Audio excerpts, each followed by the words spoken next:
गेल्या रविवारी नांदगाव पेठ ते तिवसा राष्ट्रीय महामार्गावर दर्शन घेऊन नागपूरकडे जाणाऱ्या ट्रॅव्हलरचा पाठलाग करून अज्ञातांनी गोळीबार करून लूटमार करण्याचा प्रयत्न केला होता। या ठिकाणी आरोपींचा लुटण्याचा प्रयत्न असफल ठरला असता दुसरीकडे शिवणगाव नजीक बेलोरा वाहनातील याच लुटारू आरोपींनी ट्रक चालक आणि क्लीनरला बंदुकीचे धाक दाखवून 10,000 लुटले, तर त्याचे हातपाय बांधून ट्रक घेऊन पसार झाले होते। याची माहिती मिळाली असता नांदगाव पेठसह डीसीपी सागर पाटील रवाना झाले होते।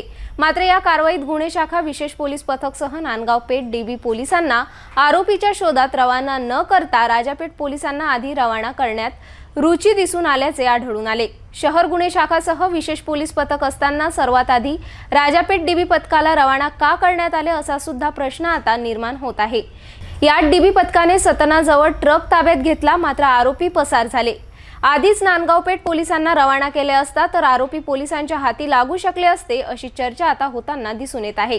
आरोपींना पसार करण्यात पोलिसांचा कदाचित हात तर नाही ना, अशी चर्चा सुद्धा आता रंगताना दिसून येत आहे। गेल्या रविवारी नांदगाव पेठ ते तिवसा राष्ट्रीय महामार्गावर दर्शन घेऊन नागपूर जाणाऱ्या ट्रॅव्हलरचा पाठलाग करून अज्ञातांनी गोळीबार करून लूटमार करण्याचा प्रयत्न केला होता।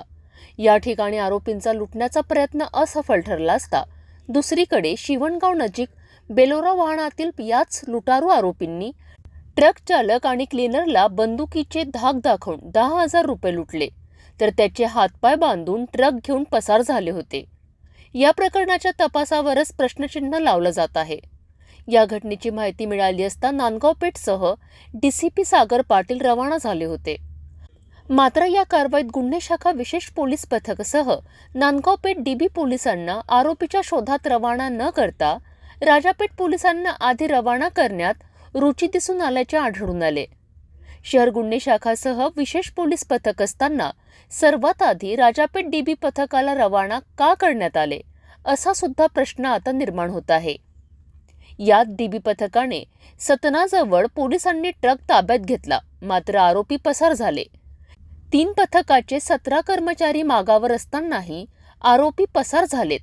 या घटनेबाबत डीसीपी सागर पाटील यांना विचारणा केली असता त्यांनी वरिष्ठांची प्रतिक्रिया घेण्यास सुचवलं। राजापेठ पोलीस स्टेशनचे निरीक्षक अंभोरे यांना विचारणा केली असता त्यांनी माहिती देण्यास नकार दिला। आधीच नांदगाव पेठ पोलिसांना रवाना केले असते तर आरोपी पोलिसांच्या हाती लागू शकले असते, अशी चर्चा आता होताना दिसून येत आहे। आरोपींना पसार करण्यात पोलिसांचा कदाचित हात तर नाही ना, अशी चर्चा सुद्धा आता रंगताना दिसून येत आहे। अमरावतीवरून येता टोलनाका पार केला नांदगाव पेठचा। नांदगाव पेठच्या मागे माझ्या गाडीच्या मागे पिछा करत होती एक बोलेरो यूपी नंबरची, पूर्ण नंबर लक्षात नाही आहे।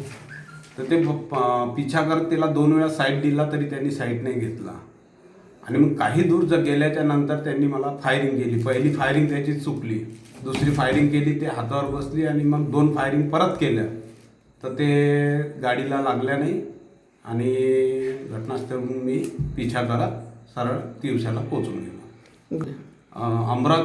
अंबादेवीचं दर्शन करून नागपूरला निघून आलो होतो। खोमदेव केशवराव कवडे।